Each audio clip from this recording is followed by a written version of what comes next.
what's up, everyone? This is SojuTalk, your weekly shot of K-pop. We're coming at you with a super spicy episode 311, and we're recording on January 13th, 2025. I am Doug, and joining me today, we got Warren. Hey, what's up, everybody? And Anita. Hello. As a quick reminder, check out SojuTalk on your favorite podcast platform, sub to us on YouTube, and join the SojuTalk Discord and be a part of the nation. In terms of announcements, my birthday was on the 10th, so Happy that birthday! Yeah. happened. I'm old. You want to see the present I got? Hey, what'd you get? I got these North Face slippers. Whoa.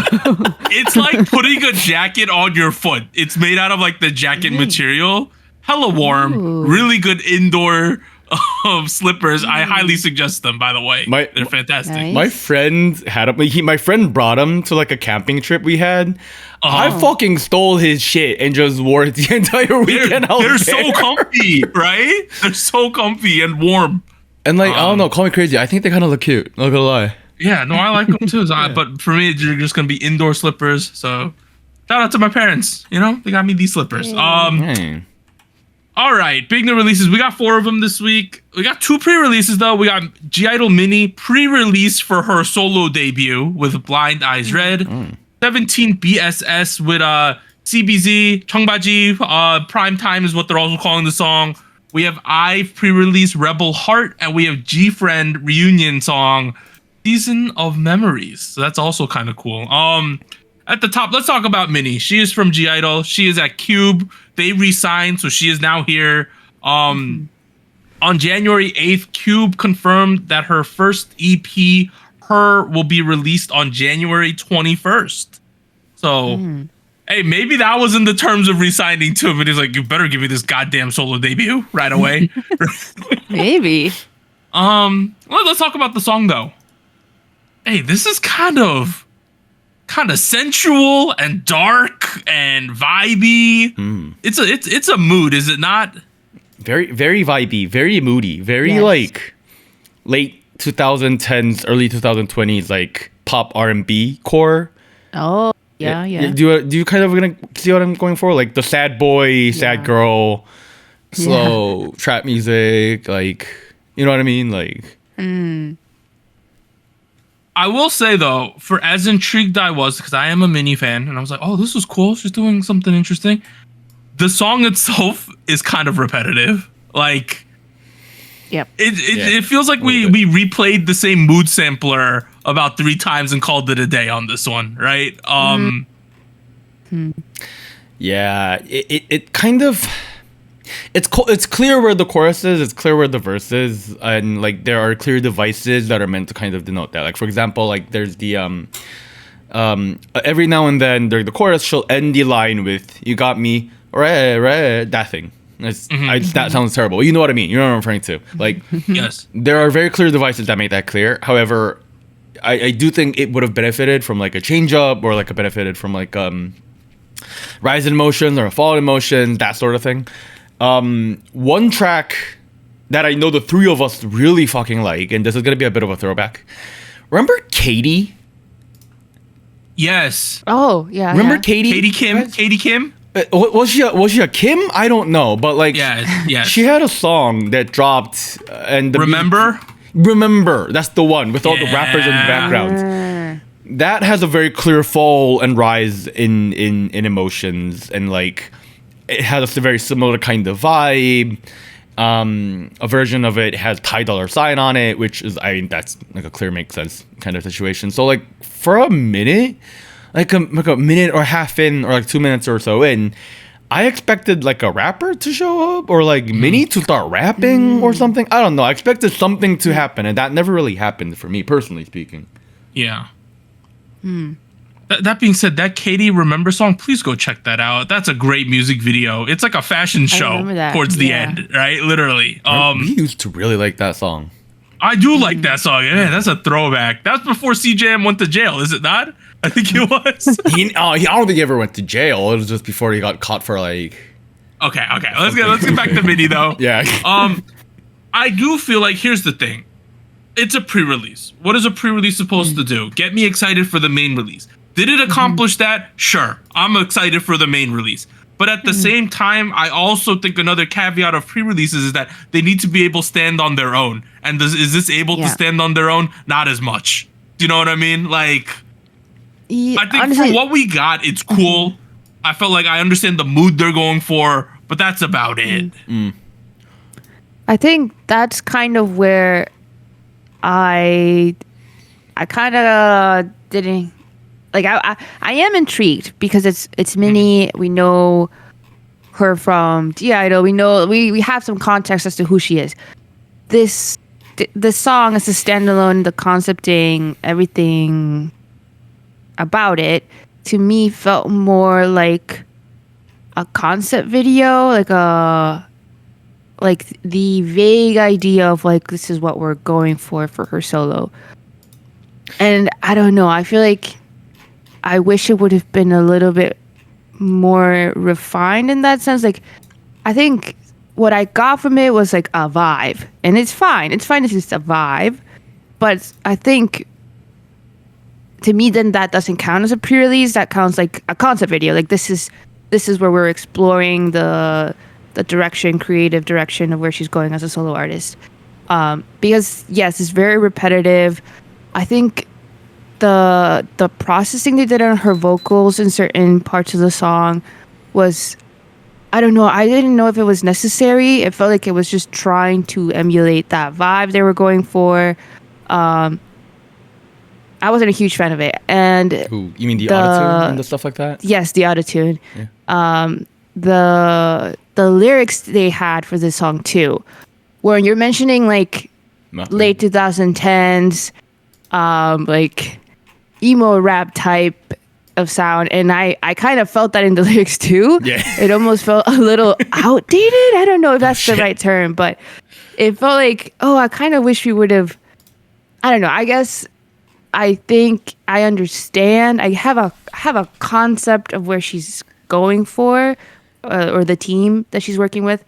I just wish it would have been more, I don't know, just more solidified, because I still feel like I don't think her actual release will be like this. I don't think it's going to be this. See, I kind of agree, because if let's look at the credits. The credits are what we can go off of for her title track, Her, right? This is if you look at the album's gonna be called Her. Blind Eyes Red is track number 1. Her is gonna be track 2. Which is the title. Yeah. Her is written by Minnie, Breadbeat, Shinkong Cashcow, Tim Tan on this composition side. On the lyric side, you have Big Naughty as the second songwriter. Oh, Big Naughty. Which to me is like, if you wanted to bring in Big Naughty for a track like this, I don't know. I can't see it. I'm not thinking sad boy trap music. I'm thinking a little bit bouncy. I'm thinking a little bit cutesy, that kind of brighter. Right, a little brighter. Maybe there's still a bit of depression to that, you know what I mean? But like, still, you know what I mean? But if you go look at the cover art, right? Or actually, I guess it's the promo art. If you go look at the promo art to it, doesn't quite scream a sensual weekend sad boy Joji kind of stuff. You know what I mean? Like, okay, I was getting The Hills on this track. Yeah. But the reason why The Hills is good is because the vocals are good, right? And on this one, I don't think we had enough vocals. Right, I think that's what's lacking here, because we know Minnie's a great singer. The autotune was not necessary, but I feel like the autotune was forgivable. I was fine with the autotune. I was like, this is. I just needed more vocals. I needed to get more. You know what I mean? It's not bad. Right. It's just like, okay, I see what we're doing here, and that's about it, right? Like that's the shame, I think. And to be very honest with you, this genre of music, this like sound, this type of music, I feel like it's still pretty relevant, especially with like the Asian American culture, and like Joji still has a huge chokehold on the people who are into that kind of music. That market, that demand, still very active. If that's where she wants to go, or that's what she wanted to explore, I think that makes sense. Like, especially given her voice. I feel like given her voice tone, very natural, very great direction to go in, makes a lot of sense. And like, I don't know. I personally felt like it was a good match. Maybe the auto-tune wasn't super necessary. I thought it was a nice stylistic touch. That being said, is it like something like I'm actively looking forward to every time I listen? Probably not. But at the same time, if it's on my playlist, I'm not skipping. You know what I mean? Like it's that's how I feel too. Right. It's a vibe sampler, but like I got good vibes. You know what I mean? Like I got good vibes. I'm like, okay, Minnie, this is what you're giving us. It's like I got a bowl of really well made, robust tomato sauce, no pasta, just the fucking marinara. You know what I mean? Like The sauce? And like this song, it needs the pasta, which is going to be the title track, right? Right. Okay. Maybe that's what it is. Okay. Yeah. I guess the big So to sum it up, it seems like our main complaint is that this one can't stand by itself. We're gonna need the title track, which is an interesting decision to make here. Overall, it is what it is. I'm excited for the real release now because I'm like, okay, we're literally fully committed to this vibe, which is cool. I want to see what's going to happen on January 21st. Boom. All right, let's pivot. We got 17 BSS. This is the follow-up to their mega hit Fighting, right? This is absolutely a mega hit. We got CBZ, also known as Cheongbaji, or technically Blue Jeans, right? But I think the English name for this song is Prime Time for some reason. They're at Pledis. BSS is not BBS. BSS is known for Fighting and Just Do It, two really great songs. Okay, let me start off the bat. I don't know if this is a hot take. This is the weakest out of their three songs. Ooh. 3 as in between the this one right now and Just Do It. Between this one, Fighting, and Just Do It. Okay. Yeah, I haven't heard Just Do It, so I can't quite say. But between this and Fighting, I kind of agree. Like Fighting felt a lot stronger. You know, I guess the issue I have with the song, at the end of the day, it's just like, I see what they're doing. It is still the BSS, the fun that they bring out in all the songs, right? But this one just isn't as earwormy. Like, I don't know. Okay. Okay. You were okay. Let's step back for a second. You mentioned that the song is called Cheongbaji or Primetime. You didn't really make the connection. Why? Is that correct? I know 청춘 바로 지금, right? Right. So explain that to the people at home. Okay. Okay, let's step back for a second. 2018, 19-ish. Think like pre-COVID era. Think like corporate happy hours. Think like you've seen K-dramas. You've seen people at corporate jobs go drink with their coworkers after work. And right? the boss makes you drink sometimes, or things like that. Yeah. The boss proposes a toast. He's like, let's do a toast to everybody before we take a shot of soju or mixture or whatever, right? At a certain point between upper middle aged 50-year-old folks, it was a huge trend among them to like have shorthand styled toasts. So like they would say 청바지 청춘은 바로 지금 or some shit like that. And what does that mean? And that means 지금. My youth is now. And there were a bunch of these. The thing is, when this, it's like YOLO, more or less, but in a similar sense, right? The thing is, culturally, millennials thought it was the fucking cringiest shit we've ever heard. Gen Zers thought it was so fucking cringy that it was hilarious. We thought it was funny as hell for like 2 years. So like this was a meme, I'd say like back in like what 2021, 2022-ish. So like for me personally, it was we thought it was funny because it was ironic, and even that was like a couple years ago. So like to me this is like a dead meme. We've moved on, we're past this. It was already kind of cringy. And then we do this. I'm like, I don't know, man. This humor is just not working for me. And I feel like a lot of the song, a big part of the BSS 부석순 identity relies on the humor and the comedy. It's just a miss for me personally. Like it's like kind of like watching. You guys see Thor Ragnarok and then Thor the third Thor movie, the third and the fourth one, right? The comedy in the third one hits. It's great stuff. Fourth one, they went a little too far. For me personally, for me personally, having that cultural context, this is how that comes off to me. I don't know. Not really. It was kind of difficult to listen to. Yeah. I feel like outside of that, like the memes type of comedy, like kind of outdated, right? I think for me, what made it a little, I don't know what the term would be. I guess, yeah, like less earwormy is just the structure of the song. I think in this case, and maybe I'm being very picky, it felt like some of the comedy felt a little forced. Whether that be in like the, well, no, I wouldn't. The choreography, I don't know, but some certain parts of the music video that I'm thinking back on, it felt a little like, oh, we're doing a lot of cutscenes to like scenarios, and like it felt like we were very much trying to make this funny. Like this was a skit. This was a scene that you were meant to find funny. And it's okay, because I think that is the charm of this unit. I think it's not necessary sometimes, because I think the three members are quite comedic on their own, and like their antics within 17, I think, just stand out. Where I was actually enjoying the purely choreography dance sections, because the dance is really fun. I think it's very energetic. It's comedic. But the song, I don't know. I think the song itself also didn't lend to the energy they were bringing.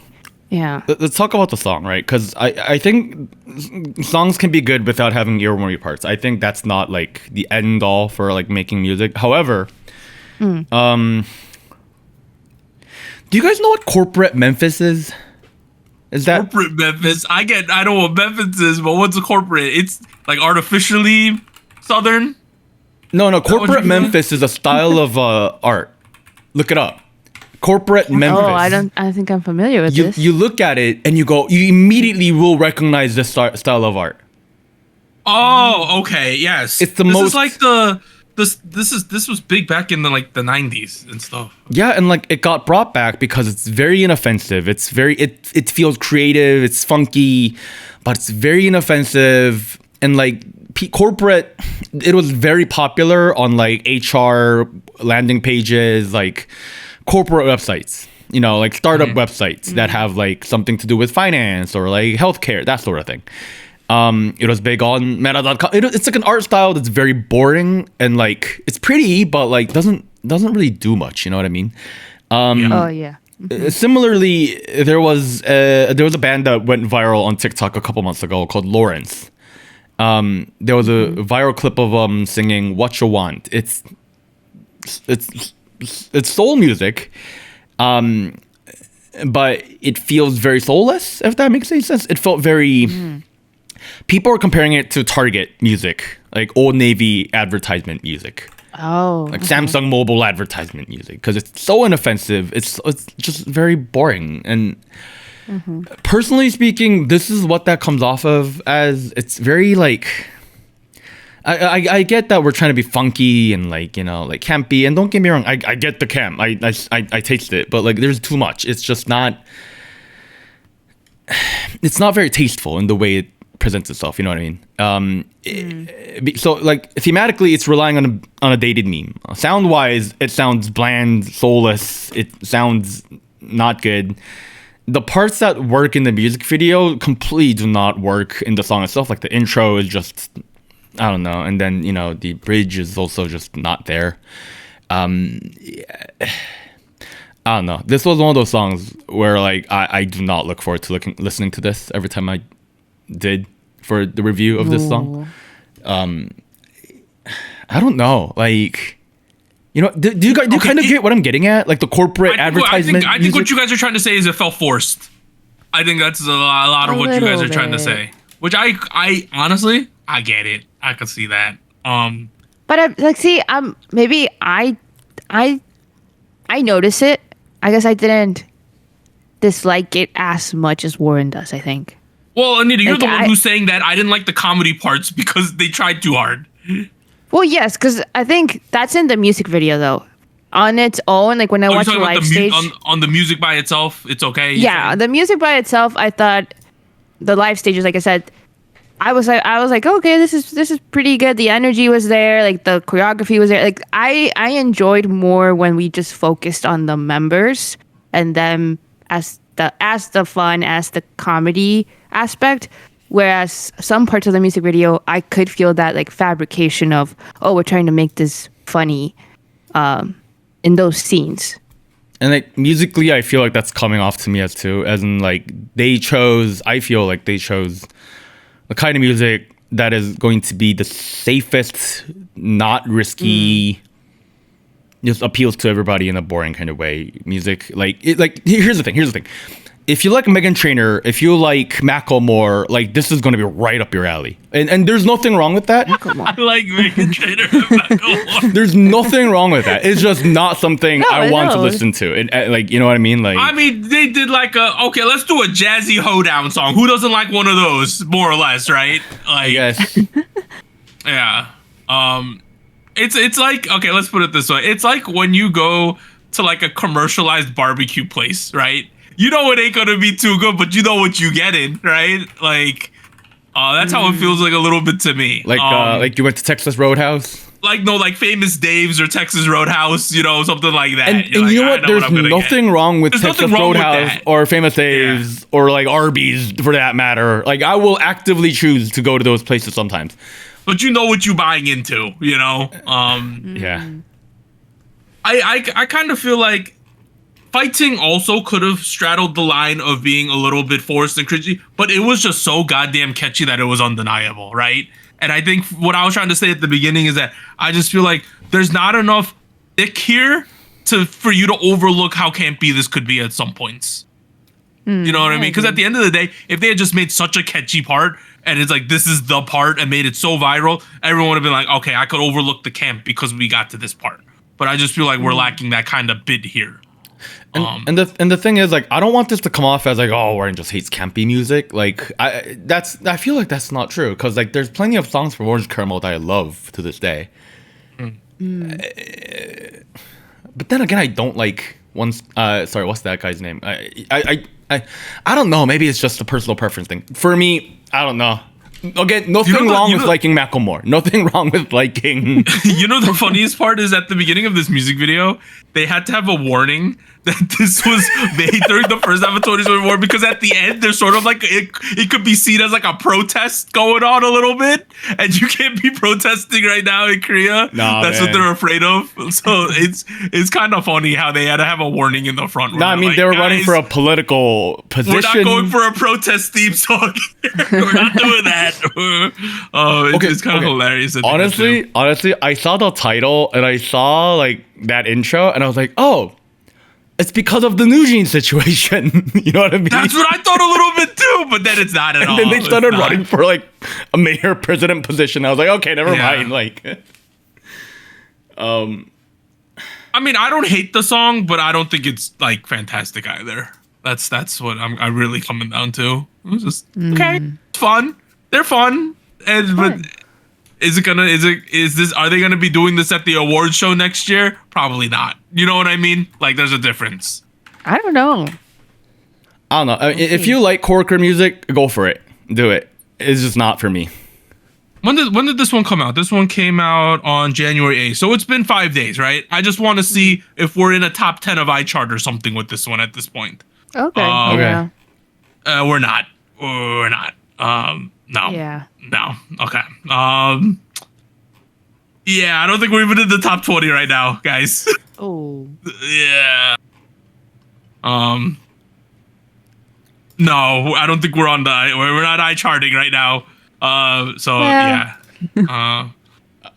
I don't think this is having as much of an effect as they had wished at the moment. But it's amazing. Home Sweet Home is in first. And y'all don't like this song, but it's going crazy right now. I mean, I like Home Sweet Home way more than this. I don't know what to say. Okay, that's fair. For all intents and purposes, I'm looking at the Melon chart right now. I like all of these way more than this track, including Toxic Till the End. I don't like that one either. Let's pivot. We got IVE pre-release, Rebel Heart. They are from Starship. Last 3 songs, Ascendio, Heya, and Baddie. Those are some fun songs from last year. Do you feel like IVE has really captured that rebel spirit in them? Are they rebellious, angsty youths? Are we feeling that here? Yeah, they're rebels, right? They pulled up in their X-wing fighters and they're going to fly to Death Star to blow it up. They're part of the Rebel Alliance. Anita, do you like Rebel Heart? You just fucking ignored that entire. Fuck you. I feel like I see the appeal of it. I think I saw some comments that were saying in the music video, like on YouTube, they were saying that this felt like a mixture of Either Way, Off the Record, I Am, and I can hear it, I can sense it in the vibe, the music video, and that makes sense. I think that makes sense for them as a pre-release because they've kind of already done this as a pre-release, this type of sound, this vibe. So in that sense, I think it feels very safe and also inoffensive. I think it makes sense for them. Will I seek out this track out of my own volition? I don't think so. I don't know. But I see what they're going for. Maybe it's just like what I said. Maybe it's just not. I'm not that demographic for it. I feel like you are the demographic, Anita, of this song. Oh, I'm supposed to be the rebel. I feel like the whole vibe is like empowerment. You can do whatever you want, right? You could be weird and it's fine, right? Which is the message that we're going for. I think the song in itself is like, honestly, for a song called Rebel Heart, it's one of the least of like, it's like one of the most sort of like the 17 song. It is super inoffensive, this song, right? Mm-hmm.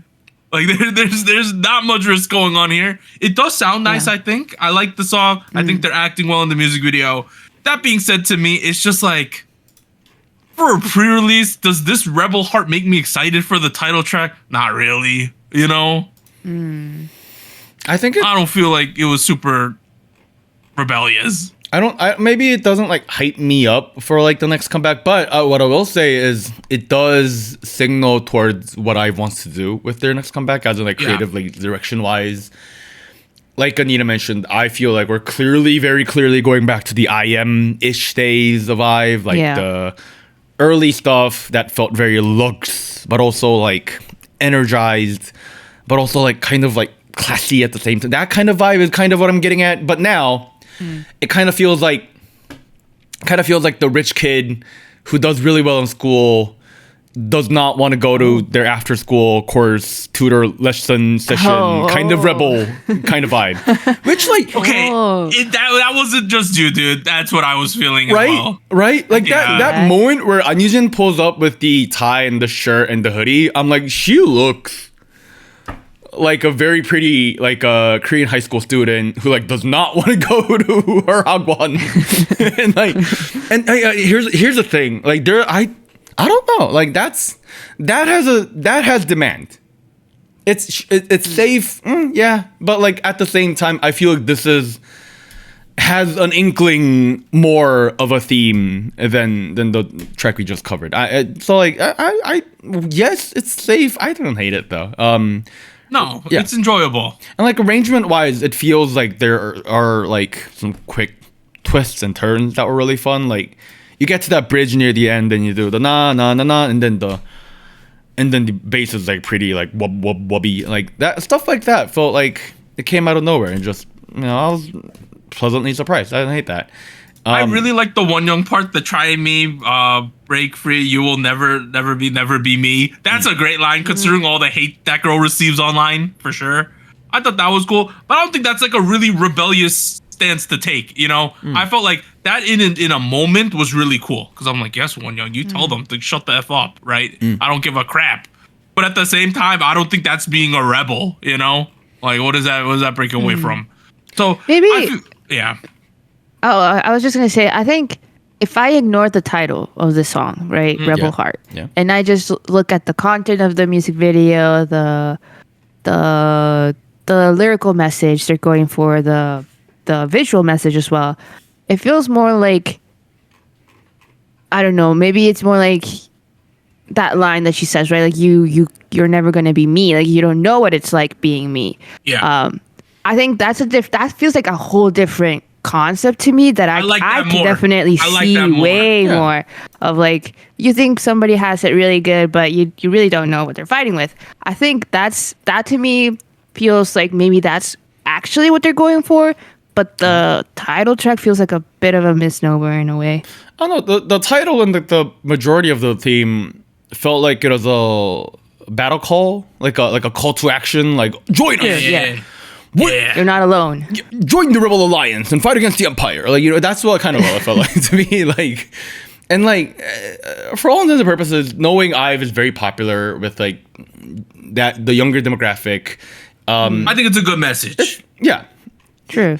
Do I want more? Does it do a lot of show versus tell? Like, no, it relies a lot more on tell than show. But like at the same time, like. It's not like the bits we got is terrible generative AI garbage either. Like some of this is really nice. Beautiful music video. Yeah, like the music video is pretty too. Like for all intents and purposes, it might not have a huge layer of depth to it, but like it's still alright. I mean, how much depth do we need from IVE? You know, that's also my other feeling. It's like I don't need the most depth ever. That being said, so I want to give some shout outs here.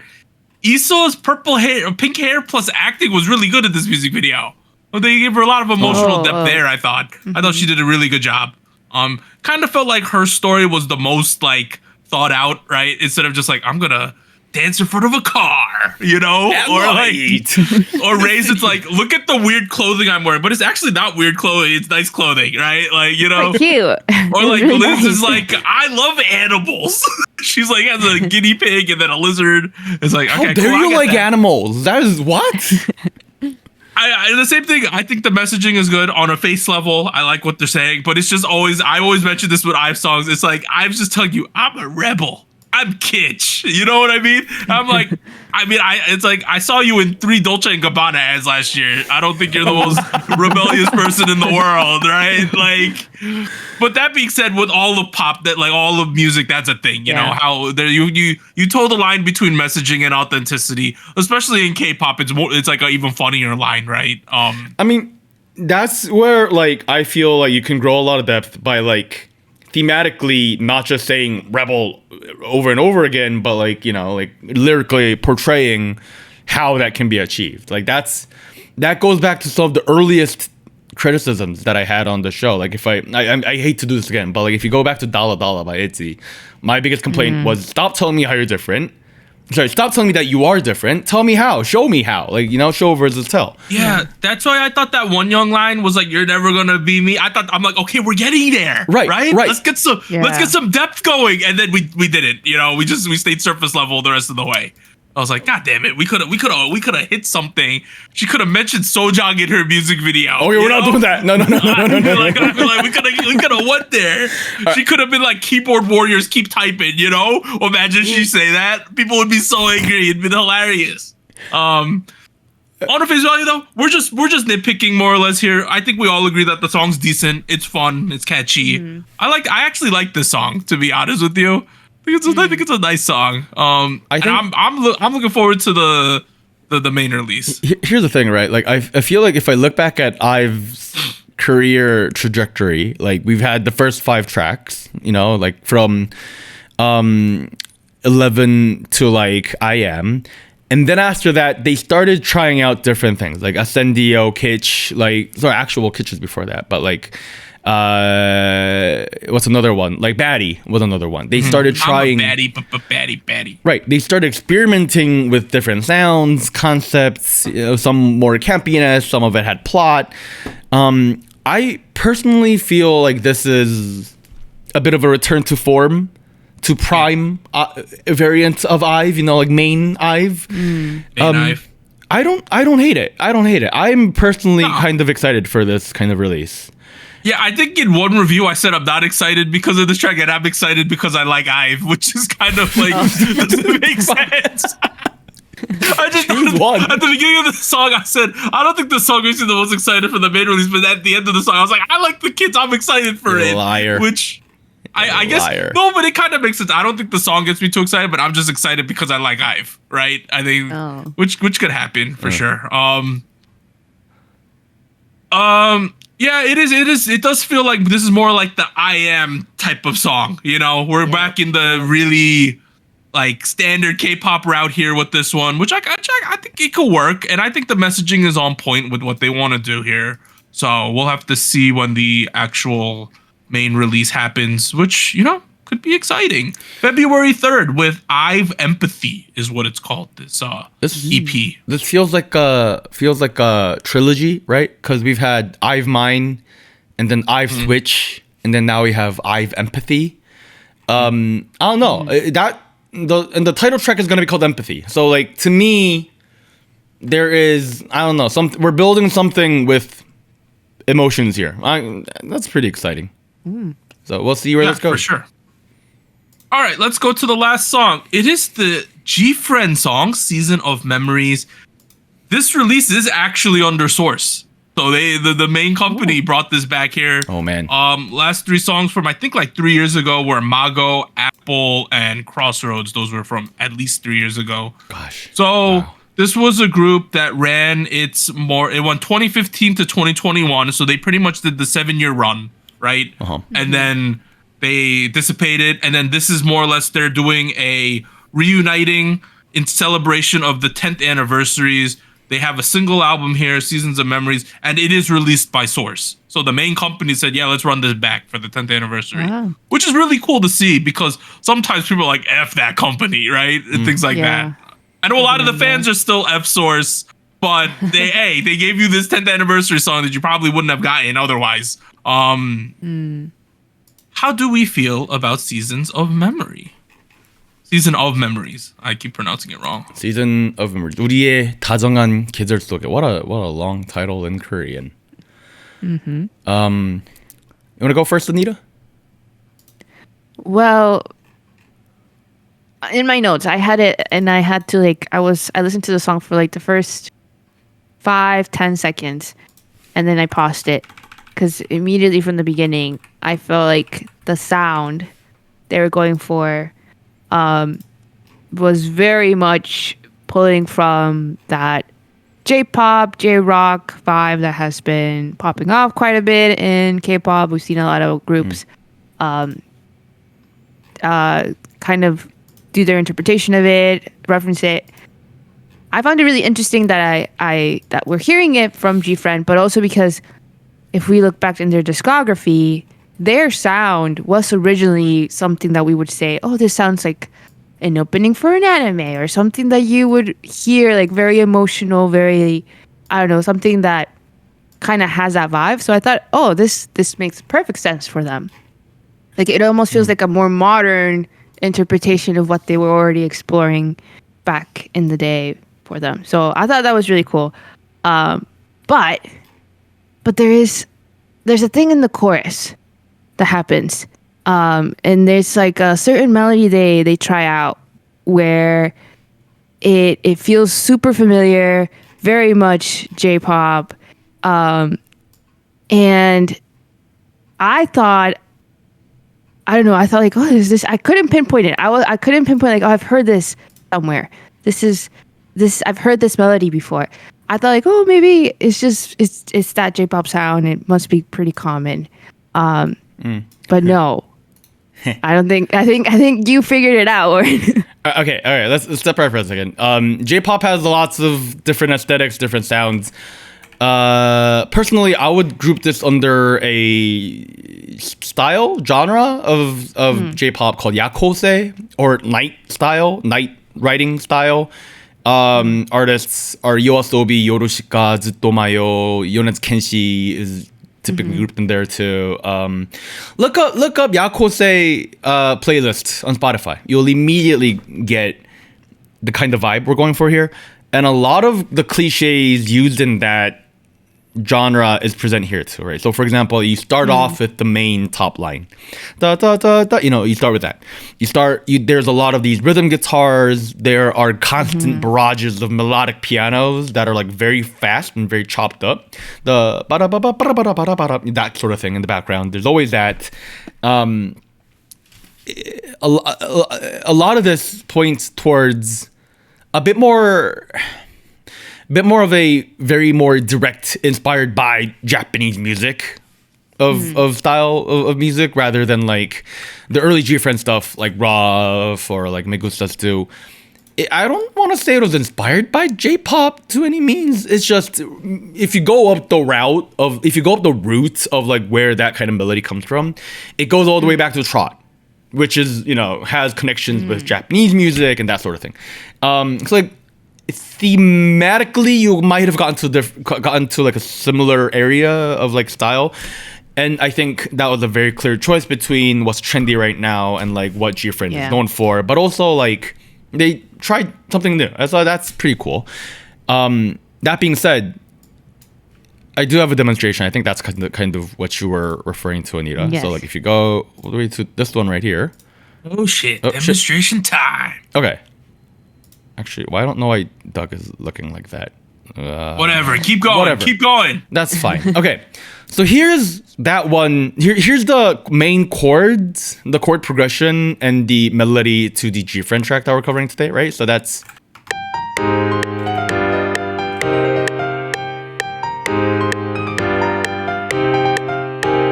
So that's the intro, right? And then if you take a look at Yoasobi, what is it called? Yoasobi Yoru ni Kakeru. This is how that goes, the intro. So like you I think you can you could probably see where it overlaps a little bit. The melody is very similar. The key is both written in C minor. And then if you look at the chord progression, Yoasobi goes in 6-7-5-1, and then if you look at GFRIEND, you do a 6-5 and then 1. You're skipping the 7. So like structure-wise, it's very similar. Melody-wise, it's really similar. It's really similar. Like the key I can fucking overlook. The chords matching I could overlook, but the melody, then I don't know. I wouldn't call this plagiarism per se. No, I wouldn't say. But like we're flying very close to the rising sun with this one, guys. Really close. That being said, if we just remove that from our minds for a second, okay, the song's pretty good. You know? Oh, I was having a good time. I'm having a great time. I just thought it sounded really familiar to a bunch of stuff I've already listened to. It in the same sense, it does feel kind of like it feels very GFRIEND-y for some reason to me. It feels like they pulled this off very well. It kind of also feels like this is like a classic girl group song in this application. True. It feels like it's like it brings back like this is not the current meta of we're doing like Whiplash. This ain't that, right? This is a very standard electronica K-pop girl group song, and that's what I kind of like. So I kind of like that. I don't have too many complaints. I'm more like, man, you couldn't give us this for like the past 3 years. We couldn't just keep this group together. Source, you couldn't run 2 girl groups. What's wrong with you, right? Like, I don't know. Apparently not. It on one hand, like this is nothing against GFRIEND. Like, it feels very clear why GFRIEND is back together. I mean, given we know what Source has been up to last year and what the reception has been, like it's very clear why GFRIEND is here, and that rubs me not the right way. But like, I mean, at the end of the day, it's GFRIEND. The song kind of bangs, so I will still eat it up. If you could summarize in 1 second for the people at home, why did they bring back GFRIEND in your opinion? IVE has some girl group problems. Okay, right, that's all we needed to hear. And you feel like this is a real, like, unoffensive girl group. People like this group. Let's run it back real quick. Get some good, positive goodwill out in the world, right? That's for me. That's what it feels like. Maybe not like positive goodwill, but like just reviving a profit source stream. Yeah, you know, well known. Yeah, something that feels like we know is gonna sell. You know what I mean? Like, and you know what? It will. If this does well. Hopefully Source is like, hey, maybe we could do songs like maybe once a year with them or something, you know, while they do their own stuff and VVZ and their other stuff that they're doing, please. Thank you. Yeah, source. Please. That's my plea. I like me some GFRIEND. You know, I remember back in the day when I was at college, and someone was like, "Have you heard of the Glass Bead song?" And I'm like, "What the f is You that?" started with glass beads. Holy shit. Okay. Dude, I'm an Yeah. OG GFRIEND fan. Day oneer over here. 2015. It was in my gap year in college, and I was in the drumming club still in my gap year while I was doing internships, right? And someone was like, "Have you heard of this Glass Bead song? There's this new group. They have a real youthful energy going on." I'm like, "Let me check this out." And I was like, "This is pretty good." But then we got the Me Gustas 2 later in the year, 2015. And I'm like, "Oh, it's game over right here. It's game over." Bro, like, I remember in 2015, during that summer, I was in Korea, and like the Airbnb I had, the subway, I was near Yangjae Forest Station, and I would take that every day. And like every day I would go in, and like I would see the music video playing on the billboard on the subway, and I was like, "What the fuck? Like, why would a group name themselves Girlfriend? Like, what the hell? We are today. What the hell is this song? They're your friend. They're not your girlfriend. They're your GFRIEND. Like, I was like at the end of the month. It was game over. Yeah, It wasn't not. game It over. was game over. It was game over.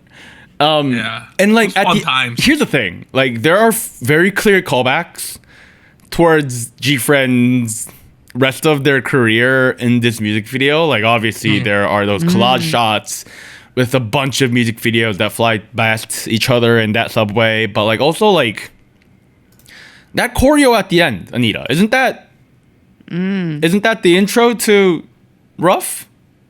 It is, I believe. Yeah. Yeah. Yeah. Think? Yeah, no, I saw that and I was like, I haven't compared it, but it could be. Oh, okay. It's very similar, Right. if it's not the same. I feel like that's clearly meant to be like, look at us, we're doing that thing again that made us viral, you know what I mean? Like, Yep.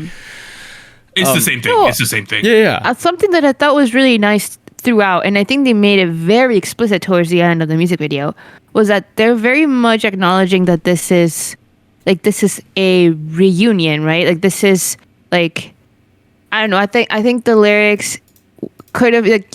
I think knowing their situation, you can interpret it. But in the music video, like the shot where they're in front of the crowd and you see the light sticks and they're like on stage together. Like to me, I feel like, oh, this is very, very much explicitly talking about the reunion and like coming back together after all these years. I don't know. I thought that was really nice. I think sometimes when you have this type of event where like you're reuniting after a while, we kind of, you can either like try to adapt to the time, right, and just follow a trend, and that can be fun. But sometimes it's really cool to also acknowledge like, oh, we've had all this history.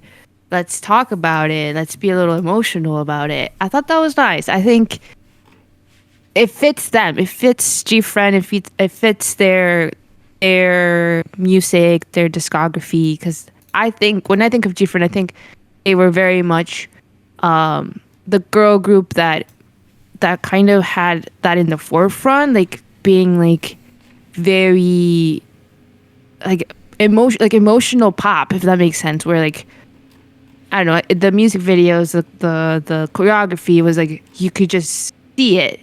So I like that they've retained that even after they've quote unquote disbanded and now are coming back for this reunion.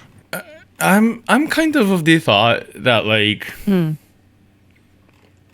don't know, like yes, let's harp on the fact that you know the very executive producer of this comeback is the one that rips them apart to begin with. Like I'm not gonna forget that. So like while I'm like I don't know, like I'm not happy about this whole entire situation. Yeah. The lyrics are very pretty. It's written really well. Don't hate it. Would want more, but hey, I don't make that call. So like, True. Jesus. Who knows? I really don't know. I think GFRIEND in itself, their music is just super nostalgic at this point. Like the stuff that came out 2015, 16, 17. Now, yeah. It's really nostalgic at this point. I like that they did callbacks to that. I don't know if this is going to be like a normal occurrence for Source, but at the end of the day, I think about all the groups that I liked back in the day that disbanded, and I wish we could have done one more run, you know?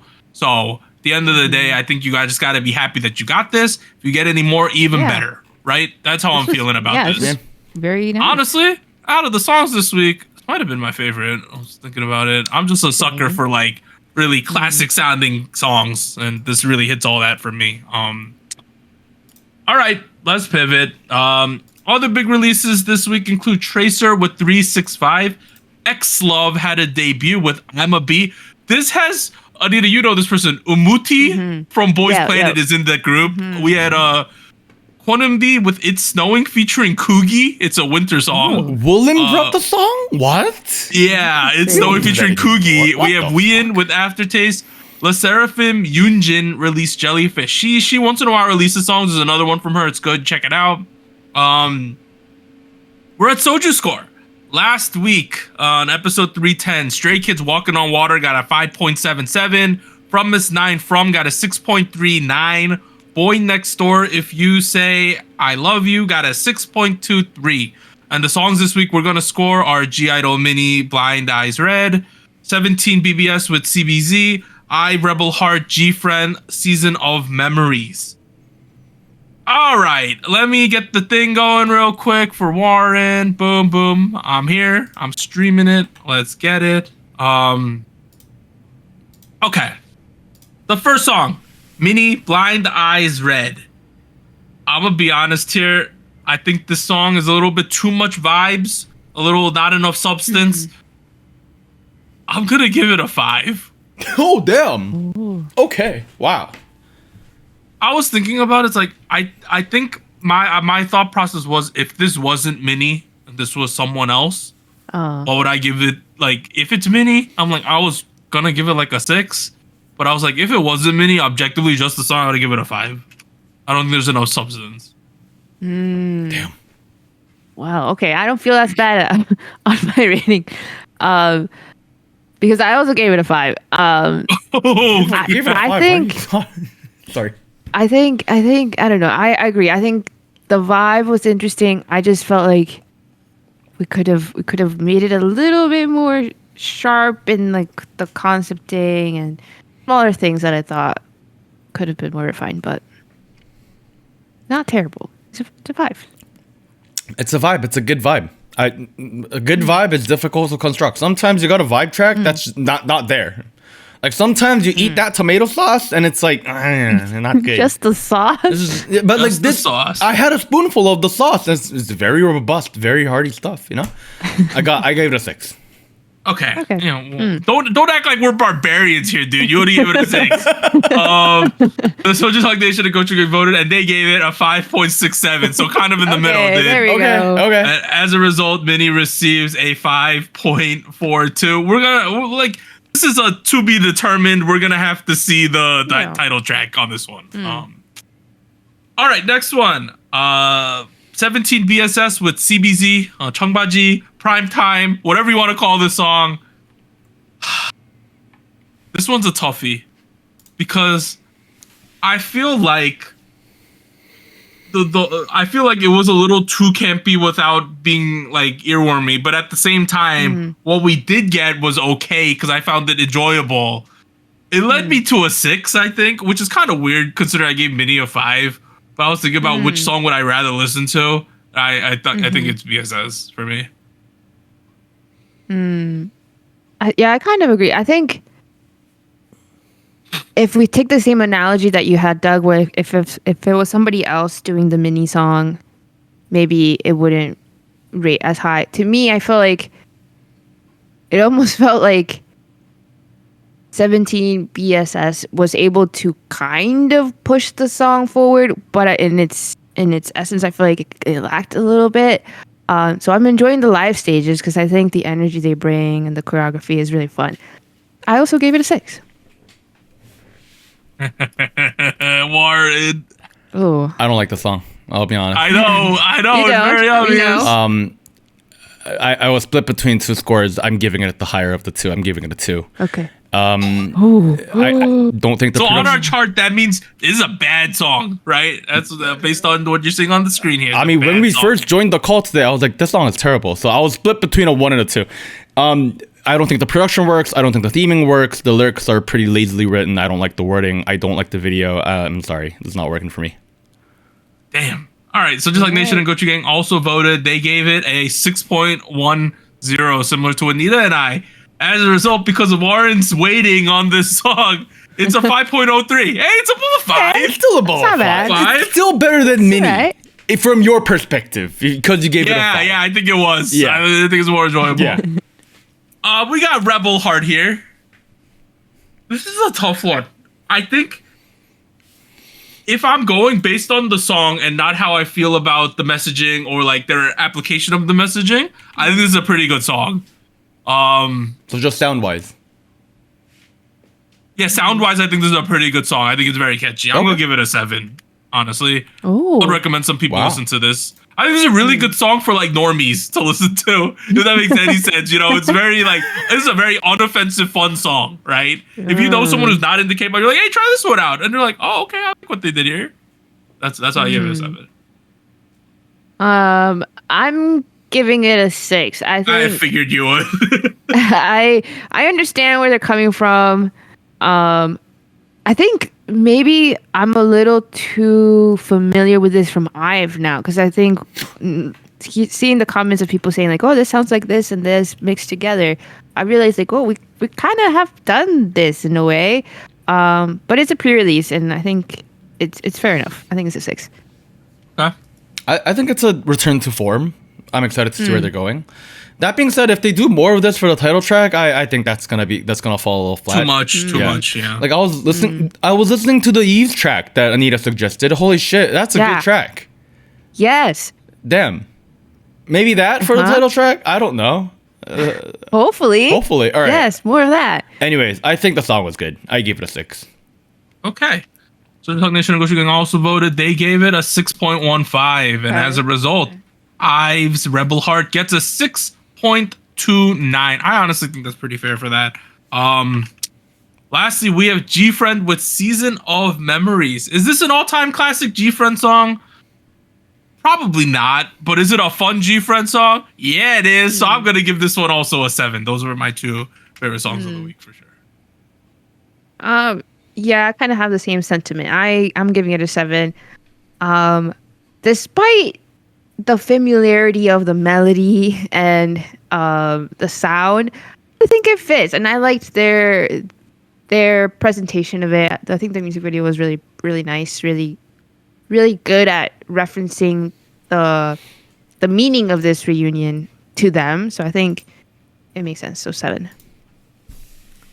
I'm very split on the track because like the parts I do like about the song I really like, but on the other hand, again, it feels like we're flying a little too close to the sun. It feels like the timing and the context I can't ignore, and like creatively the things that the producers did on top of what already feels like a Yakosei J-pop style song that feel a little more K-poppy don't really feel like they're working well together. I don't know. I still had a good time with it. I was bumping. I gave it a 6. Yeah, that's fair. Yeah, honestly, they probably wish the song doesn't pop off too much, or else they make it a lawsuit after it, right?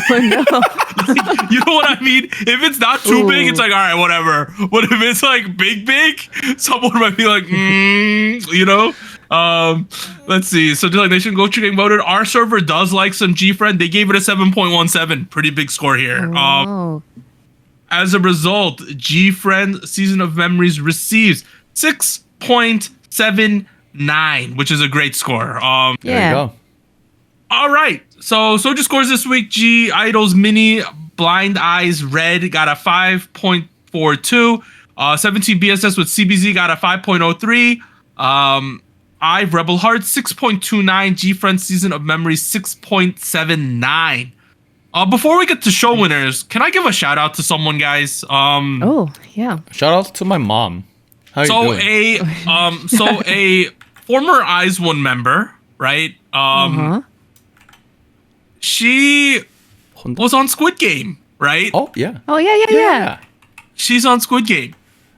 She's popped off on social media, by the way, if you haven't noticed. Sweetie, she popped off? Because of the She show? now has 4.4 million followers. Holy right? shit. Wow. And one of her posts on Instagram is now the most liked Instagram post of a fourth generation female idol. It has 7 million likes on it. Oh my Oh god. my god. So Jo Yuri has completely popped off. And she's also been casted as the lead in an upcoming drama, I believe, as well. Hey yo. That's nice. It's completely Good for changed her. her trajectory. It's by the getting way. that Yeah. bag. Yeah, so I just That is wanted so to give a cool. shout out to her. She's doing great. You know, when they first said Jo Yuri's gonna appear on Squid Game, I was like, is it just because she has a really heavy Busan accent? But hey, she's delivered, so that's great for her. Good. Let's go. All right, finally, we're at show winners. Anita, hit us with them. Yes, starting off with G-Dragon with Home Sweet Home. He won in Show Music Core and Inkigayo, in which he had a triple crown. That's Congrats to crazy. him. 5 total wins so far with this one. And then we had Stray Kids with Walking on Water. They won on M Countdown. 3 total wins with that one. And then finally we have Ensign with Love Potion. They won a Music Bank. First win ever. Oh wow. Yeah, Congrats to them. I didn't check this Love Potion out, dude, because I have not heard of Music this. Bank, which is probably one of the big 3 music shows. You know, it's on KBS. They won it. Hey, let's go. There you That's go. exciting for them. They were crying, of course. congrats. They were trying to say like, oh, we like to thank. One dude on the right was like, thank our parents, thank our parents. And then he's like, and then the one guy was going, gacho. And the other guy was like, I'd like to thank the label. It was pretty interesting there. Right. That ends part 1. SojuTalk episode 311. We'll be back with some news and events. 3, 2, 1.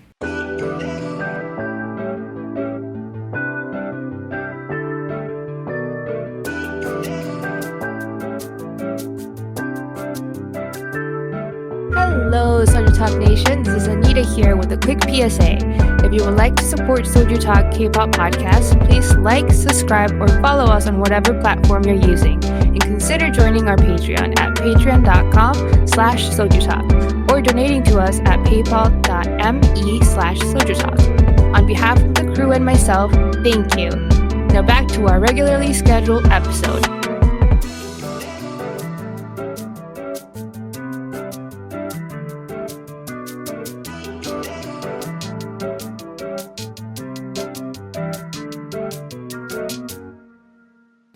All right, we are back at it. Part 2, SojuTalk episode 311. The first big news topic we're going to talk about today is there's a ton of SM Entertainment stuff. Following boy. the monster year of aespa in 2024, Girl Group of the Year for sure, Artist of the Year perhaps, if you know that's the consensus as well. SM Entertainment has announced their new girl group, Hearts to Hearts, will reportedly make their debut on February 24th. 8-member girl that's group, a by lot. the way. Damn. Yeah, Okay. that's a lot sooner than I thought. Damn. There's also like a teaser video out, so you could check it out, dude. wow. It is- Okay. Yeah, it's already out. I mean, it looks like we're not in Gwangya anymore. You know? No. Feels very much more like youthful. like a teen crush, right? Teen vibe. I don't even know crush, just teen. No, it's not even crush. It's just a teen just, bop. just teen bop. teen.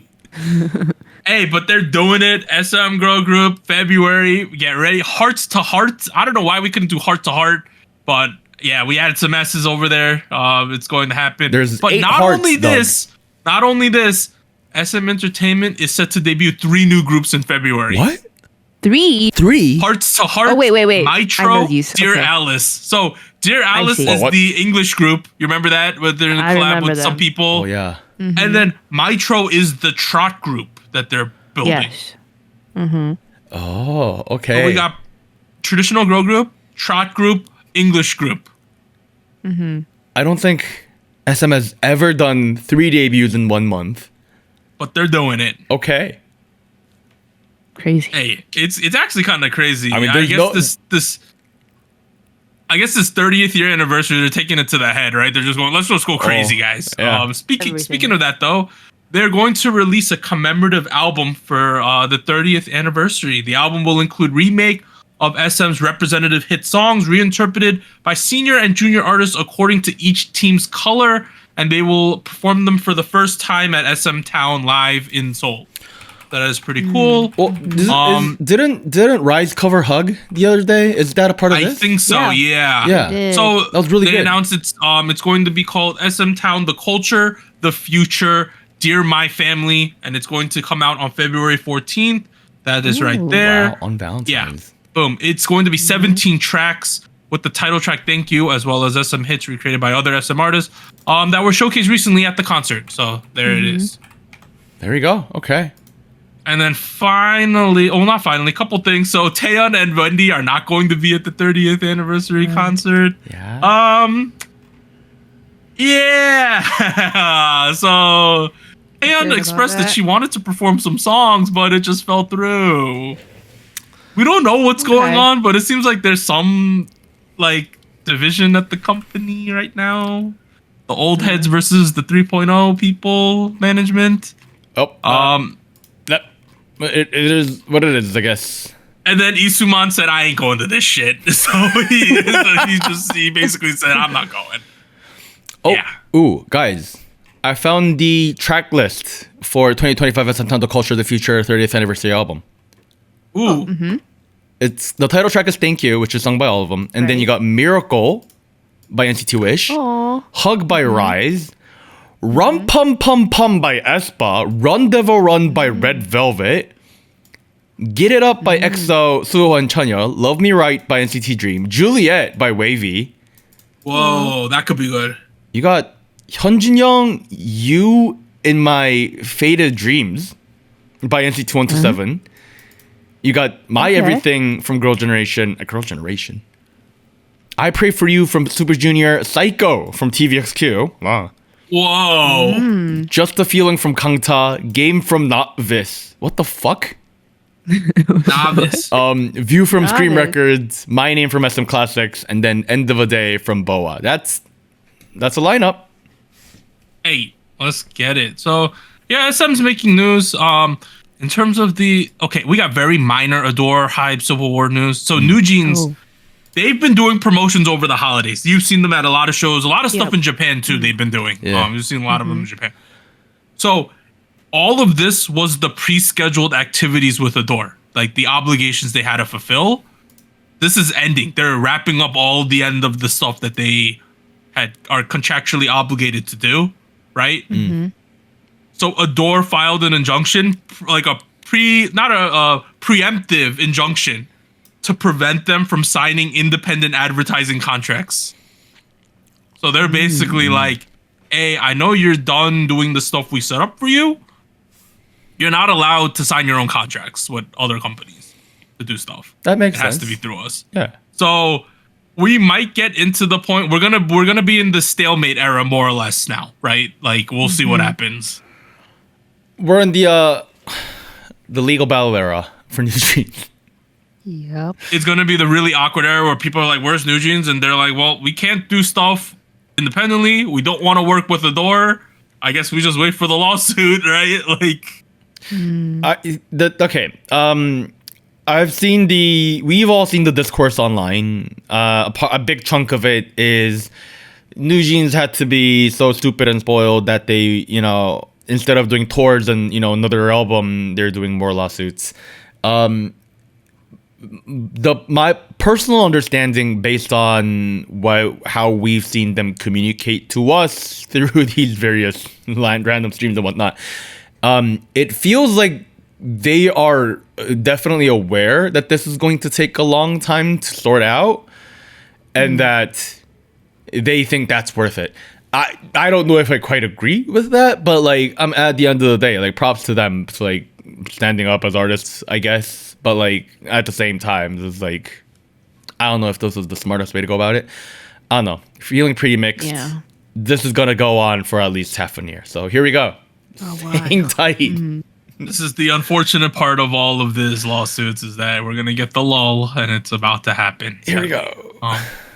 The next one. People first were wondering, is Zhao Ting gonna go to China for the monies? That was one of the topics that came out. It was reported that she's currently in discussions with Clap and Wake One for her future activities in Korea. This follows as her recent contract with her agency in China, Top Class, expired on January 1st. So people are like, well, she technically doesn't have an agency anymore. So this is kind of awkward, but she was one of the kids who stayed in Kepler. People are like, is she just going to dip? What's going to happen here? But it turns out that they announced that she will resume her activities with the group. Oh. So her exclusive agent contract with a Chinese agency expired, and she has been actively discussing her future activities with the agency Kepler. Most importantly, with their strong determination and the agency's full support, she will rejoin as a member of Kepler. So here's the thing. She might now get all of her profit margin. She doesn't have to give it to a company. Ooh. If she does not have another company right now, she might be getting the full profits, that her share of it. Okay. So wait, how? She's only going to be signed to Wake One and Clap, not. Correct. Well, Okay. it seems more or less that she came to an agreement with the Wake One and Clap over her Kepler activities. Gotcha. And it doesn't seem like she signed with another Chinese agency right now, so I think she's technically a free agent at the moment. Okay. Well, I wonder what Chinese entertainment label is gonna take that. But for now, I'm glad to see she's sticking around and giving us a little more. Yeah, for sure. All right, let's keep going. Okay, I don't know how to pronounce this, but bear with me. It's Gala de Pièce John. I think I said it right. Gala de Pièce John. So it's like this giant gala thing that happens in France, right? Yeah. Some of the people who are announced to be attending, the only reason I have this is Rose, J-Hope, G-Dragon are announced to be attending this. Wow. And in the past, other K-pop artists have attended this. Oh. But yeah. So it's not like the first time ever. I believe Blackpink, Lisa, and Stray Kids were at it last year. Oh, wow. But yeah, this year you're getting Rose, J-Hope, and G-Dragon. Wow. Alongside Katy Perry, Gims, and John Legend. Wow. So these are some big names, right? So it's happening. So if you're in France, hey, get over to this thing. Other things, J-Hope tour. Oh. Ooh. Straight up announced. Let's see, we got Seoul, United. We're going to America, then we're going to Asia. So hey, if you want to see J-Hope, you could see him Barclays Center, big arena for just J-Hope. Yo, that's pretty big. Allstate Arena in Chicago, that's another big one. That's Oakland big. Arena. These are some big venues that he's going to. So I mean, it's J-Hope. It's the man. It's true. He's on stage. yeah, so that's your cool. donuts. He's doing his own solo thing before we get even the BTS reunion. That's good for him.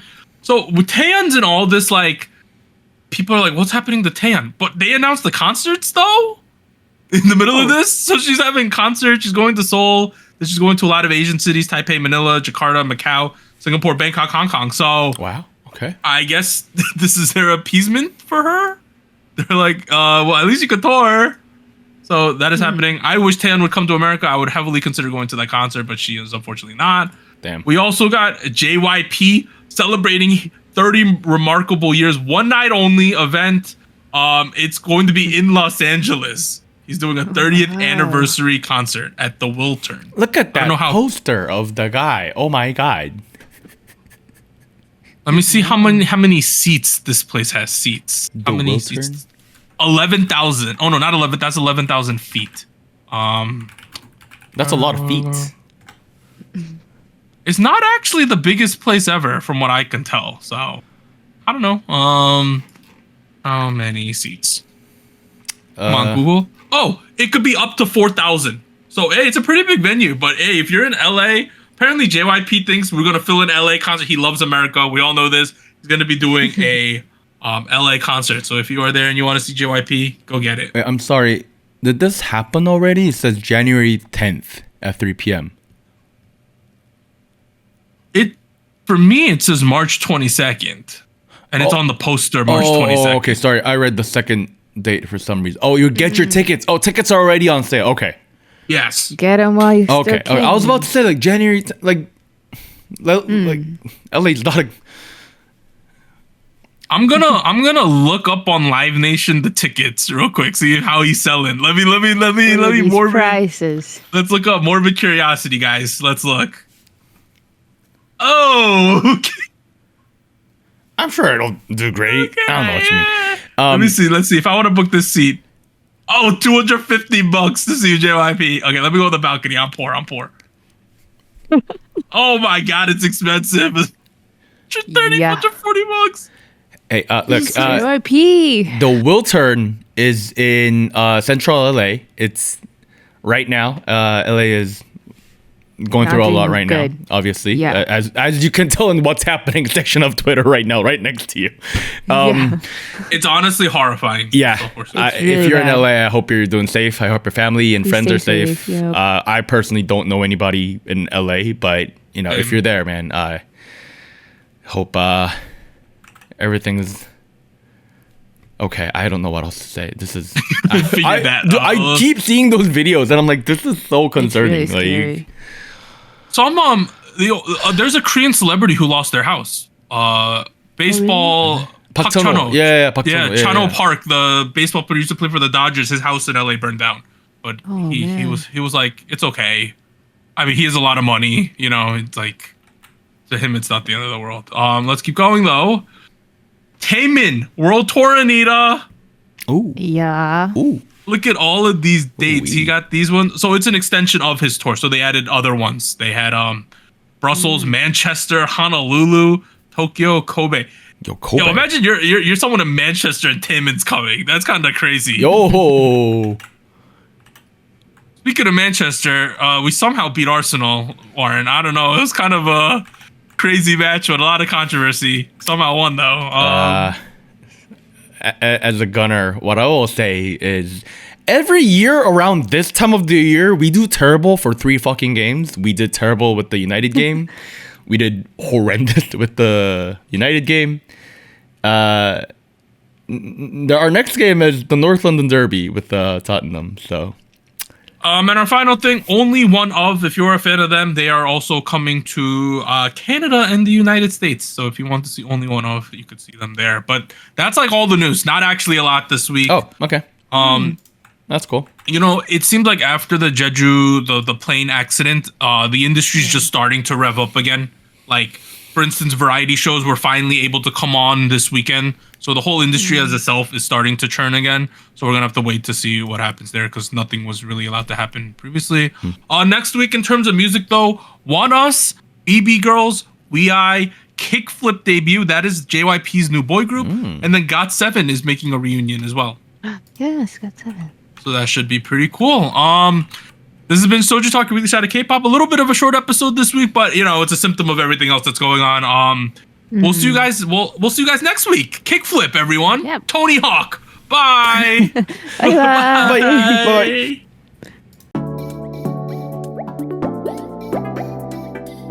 And here's an extra special shout out to all of our Fiesta Patreons on patreon.com. Bagel, Charles, Cotton Ball, Ellie, Gogu Mama, Honey Pools, Liam's Games and Toys, NJ Parks, South Texas Once, Siu Sumi. And thank you for joining SojuTalk, your weekly shot of K-pop. Thank you, really.